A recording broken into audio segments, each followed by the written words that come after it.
आप में से बहुत सारे लोग होंगे जो कि ऑनलाइन अर्न करना चाहते होंगे और इसके लिए आप लोगों ने क्लाइंट हंटिंग भी जरूर की होगी, लेकिन बहुत सारी ट्राइज के बावजूद भी आप लोगों को अभी तक कोई सही क्लाइंट नहीं मिले होंगे। या तो वो स्कैम होंगे, या फिर आपको रिस्पॉन्स नहीं मिला होगा, या फिर कोई खास आपको फीडबैक नहीं मिला होगा। अगर आप भी किसी इसी तरह की सिचुएशन को फेस कर रहे हैं तो ये वीडियो आपके लिए है, क्योंकि आज मैं एक ऐसे मेथड के बारे में बात करने जा रही हूँ जो कि ऑनलाइन अर्निंग की बेसिक है। अगर आप उस चीज को नहीं करेंगे तो फिर आप लोग ऑनलाइन अर्न नहीं कर सकते हैं। और यकीनन अगर आप लोग उसे कर भी रहे होंगे तो कुछ ऐसी मिस्टेक्स आप लोग कर रहे होंगे जिसकी वजह से आप लोग क्लाइंट हंटिंग के बावजूद भी कोई सही क्लाइंट नहीं ले सके। तो आज मैं आप लोगों से उस मेथड के बारे में बात भी करने जाऊंगी और मैं आप लोगों को उन मिस्टेक्स के बारे में भी बताऊंगी जिसको अगर आप ओवरकम करेंगे तो आपको क्लाइंट्स मिलेंगे और आप ऑब्वियसली ऑनलाइन अर्न कर सकते हैं। जी हाँ, तो इस टॉपिक का नाम है कोल्ड ईमेलिंग। तो आप लोग स्क्रीन पे देख सकते हैं कि आज हम लोग किन 6 पॉइंट्स के बारे में डिस्कस करने जा रहे हैं। ये 6 पॉइंट्स बहुत इंपॉर्टेंट है और अगर आप इन्हें डिटेल में लर्न करेंगे तो ऑब्वियसली आप लोगों को क्लाइंट हंटिंग का और ऑनलाइन अर्निंग करने का मेथड जरूर समझ में आएगा। So now let's continue with the video. अब कोल्ड ईमेलिंग इज लाइक कि आप डिफरेंट पोटेंशियल क्लाइंट से कम्युनिकेट करते हैं, उसके बाद आप अपनी सर्विसेज को प्रमोट करते हैं और फिर आपको उसकी बेसिस पे प्रोजेक्ट्स मिलते हैं और डेफिनेटली आप फिर अर्न करते हैं। तो इस सब में जो मेजर पॉइंट है वो होता है कोल्ड ईमेलिंग किस तरह से की जाती है जिसके थ्रू आप लोगों को प्रोजेक्ट्स मिले और आप लोग अर्न करें। जिन लोगों से आप कांटेक्ट कर रहे होते हैं ये बिल्कुल अननोन होते हैं, आप इनको बिल्कुल नहीं जानते होते, ये आपको नहीं जानते होते हैं। सिर्फ आपने अपने आप को इस तरह से प्रमोट करना होता है कि आपने अपने आप को उनके सामने प्रूव करना होता है कि उनके प्रोजेक्ट के लिए सबसे अप्रोप्रिएट सिलेक्शन आप ही हैं। अभी किस तरह से किया जाता है ये मैं आप लोगों को एक्सप्लेन करूंगी आगे वीडियो में चलकर, क्योंकि इसकी बहुत सारी टेक्टिक्स होती हैं। So this is called as cold emailing. And one thing more, ये कि आप लोग डिफरेंट सोशल मीडिया प्लेटफॉर्म्स के थ्रू क्लाइंट से कांटेक्ट करते हैं और इन प्लेटफॉर्म्स की एग्जांपल इंस्टाग्राम भी हो सकता है, लिंक्डइन भी हो सकता है, जो कि जॉब्स का एक हब है, क्योंकि वहां पर ज्यादातर वही लोग आते हैं जिन्होंने या तो जॉब्स देनी होती हैं या जॉब्स देनी होती हैं। तो आप लोग लिंक्डइन पे भी ट्राई कर सकते हैं और इन प्लेटफॉर्म्स पे आप लोग ईमेल सेंड करते हैं अपनी टारगेटिंग निश से रिलेटेड लोगों को। और ये कोई कंपनी हो सकती है, कोई बिजनेस हो सकता है और वो किसी भी प्रोजेक्ट पर अगर काम करे तो आप उनको सजेस्ट कर सकते हैं कि आप उनकी हेल्प करेंगे। तो चलिए चलते हैं अब नेक्स्ट स्टेप की तरफ, जहां से हम लोग स्टार्ट करेंगे कि आखिर कोल्ड ईमेलिंग की कैसे जाती है और लोग क्या मिस्टेक्स करते हैं जिसकी वजह से वो कोल्ड ईमेलिंग अगर कर भी रहे हैं और बार बार भी कर रहे हैं तो तब भी उन्हें क्लाइंट्स नहीं मिलते। और ये इशू बहुत ज्यादा लोगों को फेस करना पड़ता है। मैंने भी ऐसे बहुत सारे डीएम्स देखे हैं, बहुत सारे मैसेजेस देखे हैं जिसमें अक्सर लोग ये पूछ रहे होते हैं और मुझे भी बहुत सारे ऐसे कोल्ड ईमेल्स आते हैं जिसकी मैं आपको गलतियां भी बताऊंगी कि लोग क्या करते हैं जो मैंने नोटिस किए हैं। तो ये सारी चीजें मैं अभी आपसे वीडियो में आगे शेयर करूंगी।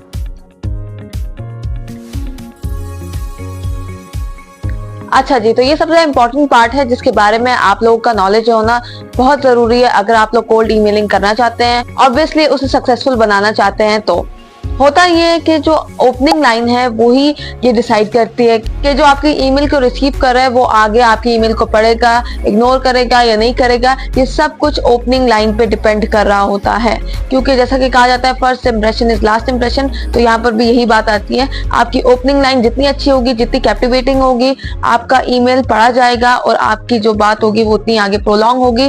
और अगर आपका ईमेल स्टार्टिंग में अच्छा नहीं होगा और जो क्लाइंट है वो इंटरेस्टेड नहीं होगा पढ़ने में तो जाहिर है वो इग्नोर कर देंगे इसे। अब इसके लिए आपको कुछ टैक्टिक्स माइंड में रखनी होती हैं जिनको आपको फॉलो करना है जरूरी। और शायद आप कुछ ऐसी गलतियां कर रहे होंगे जिसकी वजह से आप इतनी दफा भेज भी रहे हो उसके बावजूद भी आप लोगों के जो कोल्ड ईमेल्स हैं वो इग्नोर हो रहे होंगे बार बार। अब अगर आप लोग नहीं चाहते हैं कि आप लोगों की कोल्ड ईमेल्स इग्नोर हो तो मैं आप लोगों के सामने यहाँ पर एक एग्जांपल रखूंगी, एक ऐसी कोल्ड ईमेल की जो मुझे कुछ दिन पहले रिसीव हुआ था और वो मुझे बहुत ही अच्छा लगा। तो मैंने सोचा कि मैं जहाँ पर आप लोगों के साथ मिस्टेक्स आगे शेयर करूंगी तो वहीं पर मैं ये वाला कोल्ड ईमेल शेयर करूँ जिससे आप लोग सीख सके कि किस तरह से अप्रोप्रिएट आप लोग तरीके से कोल्ड ईमेल को सेंड कर सकते हैं अपने क्लाइंट्स को। I just watched your YouTube video.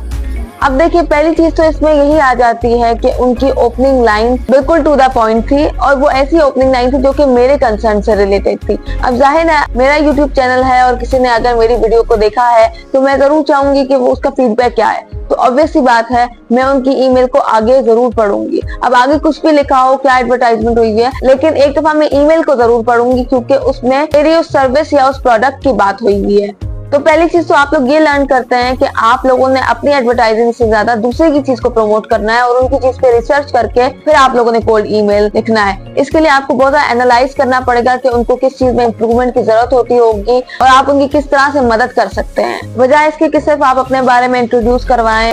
इससे ज्यादा बेहतर है कि आप उनके मसले के बारे में बात करें, उनका जो इश्यू है उसके बारे में बात करें और आप उसको किस तरह से सही कर सकते हैं वो बताएं उन्हें। तो चूंकि उनका पहले से ही वो इश्यू होगा तो वो जरूर उसका सोल्यूशन ढूंढ रहे होंगे, तो वो आपके ईमेल को जरूर पढ़ेंगे, क्योंकि किसी के पास इतना लंबा टाइम नहीं होता है कि वो बहुत बड़े बड़े ईमेल्स को पढ़े। तो आपके जो क्लाइंट्स होंगे वो सिर्फ वही डीएम्स पढ़ेंगे जिसपे उनसे रिलेटेड बात की होगी। जैसा मैंने यहाँ पर यूट्यूब चैनल की एग्जांपल दी, अब यूट्यूब चैनल के लिए मैं कंसर्न होंगी तो मैं जाहिर है वो वाला ईमेल जरूर पढ़ूंगी कि फीडबैक उसमें मुझे मिला क्या है।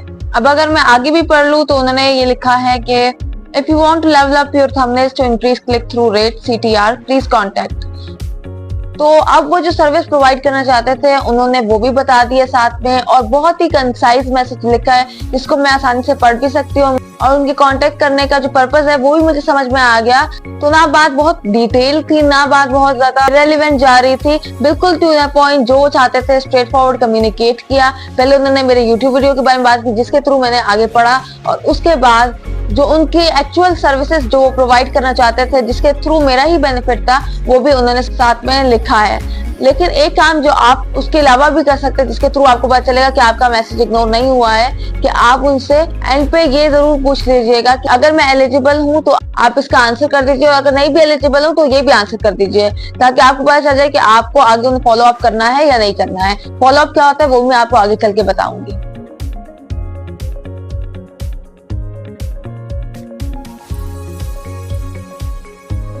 जी हाँ, तो ये एक बहुत ही सिग्निफिकेंट पॉइंट है जिसको हम सबको अंडरस्टैंड करना होगा, और ये है कि understanding the psychology of cold emailing. अब होता ही है कि अक्सर हम लोगों को कोल्ड ईमेलिंग के बारे में पता भी चल जाता है और हम लोग उससे सेंड भी कर रहे होते हैं, लेकिन उसके बावजूद भी हम लोगों को क्लाइंट्स नहीं मिल रहे होते हैं, चाहे हम उस पर घंटों ही क्यों ना लगाते हैं। तो होता असल में ये है कि हम लोग साइकोलॉजी नहीं समझ रहे होते क्लाइंट की, और सिर्फ कोल्ड ईमेल्स को सेंड किए जा रहे होते हैं। तो अगर हम लोग साइकोलॉजी समझे बगैर कोल्ड ईमेल्स भी सेंड करेंगे तो तब भी हमें कोई क्लाइंट्स नहीं मिलेंगे। तो अब मैं आप लोगों को हर क्लाइंट की साइकोलॉजी को एक्सप्लेन करूंगी और फिर आप लोगों को इस तरह से काम मिलेगा। अब फर्स्ट पॉइंट तो यही है कि आप लोगों ने अपनी कोल्ड ईमेलिंग को क्यूरियस बनाना है, क्योंकि अगर आप लोगों की कोल्ड ईमेलिंग क्यूरियस होगी तो ही रीडर आगे पढ़ेगा। तो सबसे मेन चीज जो आप लोगों ने क्यूरियस रखनी है वो है ओपनिंग लाइन, और जो कि लगे रीडर को कि ये उनके बेनिफिट में है, क्योंकि अगर ओपनिंग लाइन क्लाइंट के बेनिफिट में होगी और साथ में क्यूरियस भी होगी तो वो उसे जरूर पढ़ेंगे।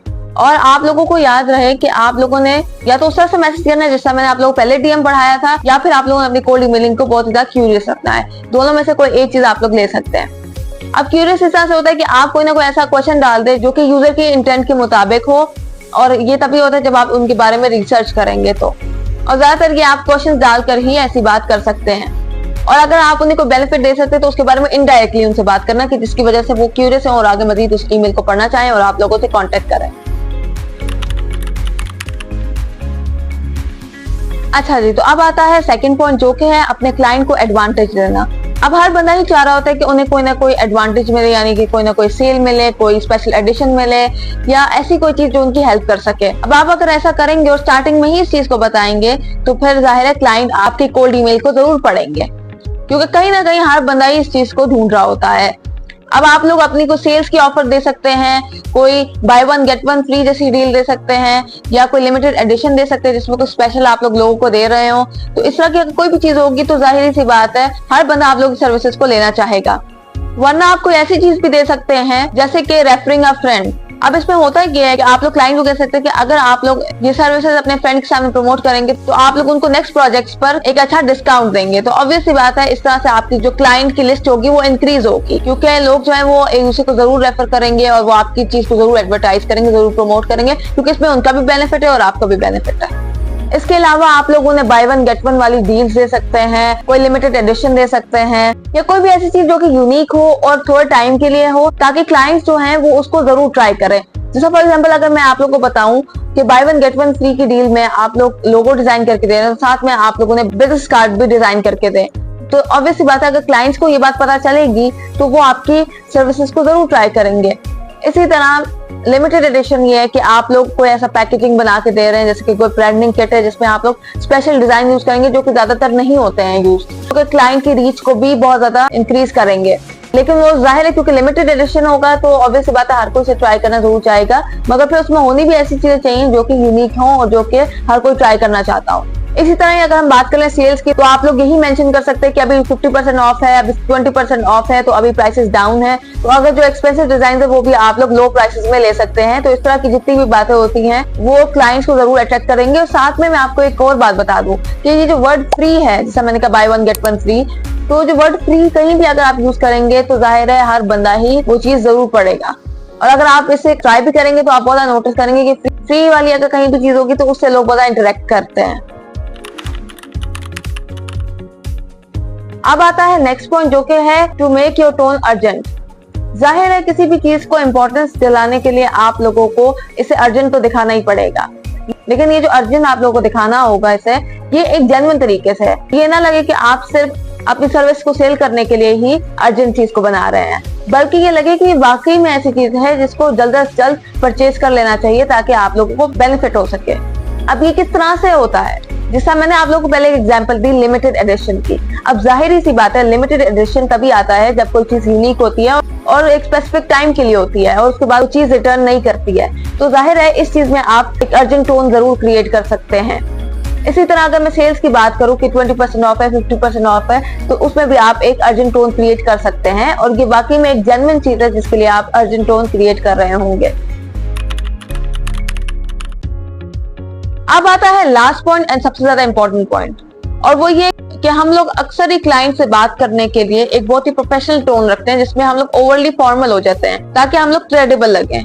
लेकिन अक्सर यही क्रेडिबिलिटी की जो ट्राई होती है यही आप लोगों को स्कैम में टर्न कर देती है, क्योंकि हम लोग जब बहुत ज्यादा ओवरली फॉर्मल हो जाते हैं तो फिर क्लाइंट ये सोचता है कि कहीं ये स्कैम तो नहीं है। तो इसलिए जब भी आप लोगों ने कम्युनिकेट करना है तो आप लोगों ने एक पर्सनलाइज टोन रखनी है। उसमें सबसे पहले तो ये होता है कि डियर सर मैम करके बात ना करें, बल्कि डायरेक्टली उनका नेम लें और इस तरह बात करें जैसे आप 1 to 1 बात कर रहे हैं, और बहुत ही सिंपल स्ट्रक्चर रखकर आप उनसे बात करें और एक लंबा सा पैराग्राफ ना लिखे पहले ग्रीटिंग के लिए, उसके बाद अपना सारा एक्सप्लेन करें। सिर्फ और सिर्फ वो बात जो आपको स्ट्रेट फॉरवर्ड करनी है वही बात करें और इसको एक पर्सनलाइज टोन में रखकर। अच्छा, मैंने जो डीएम पढ़ा वो भी एक पर्सनलाइज टोन ही था, तो आप उस तरह भी रख के कर सकते हैं बात।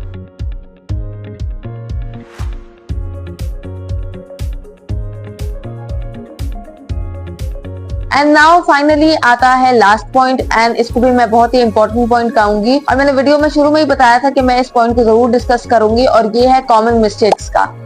जी हाँ, हम लोग ऐसी अक्सर कॉमन मिस्टेक्स कर रहे होते हैं जिसका हमें पता भी नहीं चलता है, लेकिन उनको करने की वजह से हमें क्लाइंट्स नहीं मिल रहे होते हैं। तो आज मैं उन्हीं कुछ कॉमन मिस्टेक्स के बारे में बात करूंगी और आप उसे किस तरह से सही कर सकते हैं उसके बारे में मैं आपसे बात करूंगी, और साथ में कुछ एग्जांपल्स दूंगी जो कोल्ड ईमेलिंग मुझे रिसीव हुई हैं लोगों के थ्रू, उसको भी मैं आप लोगों को जरूर शो करूंगी कि अगर आप लोग वो गलतियां करें तो वो गलतियां आप आगे ना करें।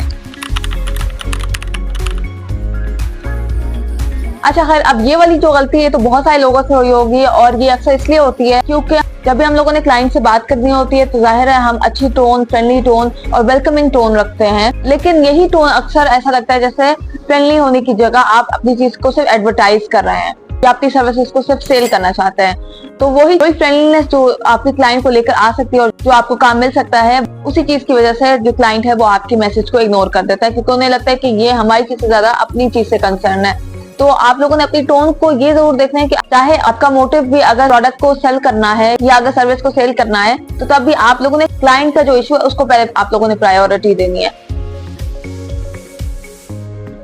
जी हाँ, तो ये है second point, don't copy and paste directly from chat GPT. Copy and paste directly ना करने का मतलब ये नहीं है कि आप लोगों ने चैट जीपीटी से लिखवाना ही नहीं है, बल्कि इसका मतलब ये है कि मैंने अक्सर ऐसे बहुत सारे कोल्ड ईमेल्स देखे हैं जिसकी मैं आप लोग को अभी एग्जांपल भी दूंगी और आप लोग स्क्रीन पे उसे पढ़ भी सकते हैं कि एक ही ईमेल लिखवाया है चैट जीपीटी से और डिफरेंट जगहों पर वही सेंड कर दिया बिना उस कंपनी के बारे में रिसर्च किए हुए हैं और वो क्या काम करते हैं उसके बिना रिसर्च किए हुए ही सबको सेंड कर दिया है वो ईमेल। और उसकी जो फॉर्मेटिंग है वो बिल्कुल ऐसे लगेगी जैसा चैट जीपीटी से लिखवाया, वो उस चीज को कभी भी एक्सेप्ट नहीं करेगा, क्योंकि उसमें कोई पर्सनलाइज टोन नहीं है, उसमें कुछ भी ऐसा नहीं लग रहा है कि आपने उनके बारे में कुछ रिसर्च किया, आप उनको कोई ऐसी हेल्प प्रोवाइड कर सकते हैं, क्योंकि क्लाइंट तभी मानेगा कि उनकी हेल्प कर सकते हैं जब आप ऐसा उनके सामने पहले इंप्रेशन में ही प्रूव करेंगे।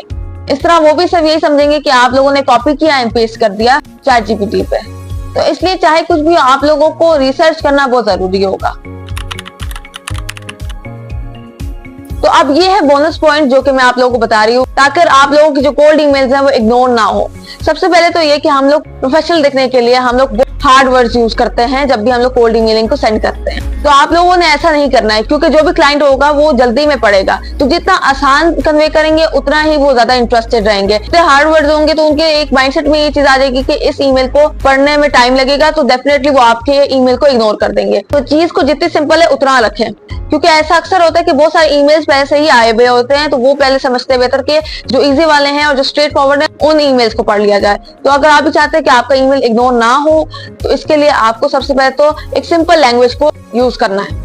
इसके अलावा बहुत ज्यादा शुरू में डिटेल्स नहीं ऐड करनी है, आप लोगों ने छोटा सा लिखना है, ताकि जो क्लाइंट है जब वो ईमेल को ओपन नहीं करे तो उन्हें पता हो कि शॉर्ट लिखा हुआ है, तो वो जल्दी जल्दी उसे पढ़ सकते हैं। तो इस तरह से आपका जो ईमेल होगा वो इग्नोर नहीं होगा। उसके बाद डेफिनेटली वो आपसे कांटेक्ट जरूर करेंगे, और अगर वो आपसे कांटेक्ट करेंगे तो उसके बाद आप फॉलो अप करेंगे। फॉलो अप का मतलब मैंने आपसे पहले कहा था कि मैं आपको एक्सप्लेन करूंगी।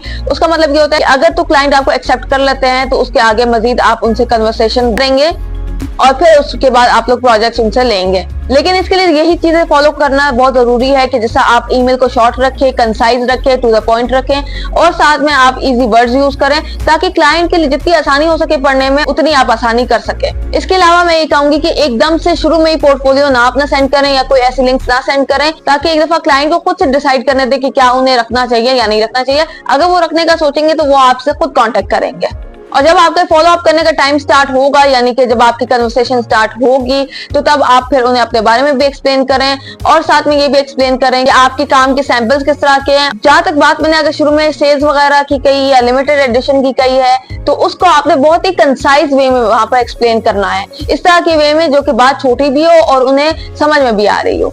तो शुरू में जो भी आपका ईमेल होगा वो इसी तरह ही सेंड होगा कि आपने बात को बहुत शॉर्ट रखना है और ऐसे रखना है कि उसको सारी की सारी चीज समझ में आ रही है। तो मैंने आप लोग को इस एक वीडियो में सारा कुछ एक्सप्लेन कर दिया है कि किस तरह से आप लोग कोल्ड ईमेलिंग कर सकते हैं, क्या क्लाइंट्स की साइकोलॉजी होती है, और आप लोग क्या कॉमन मिस्टेक्स करते हैं जिसकी वजह से आपकी कोल्ड ईमेल्स को इग्नोर किया जाता है।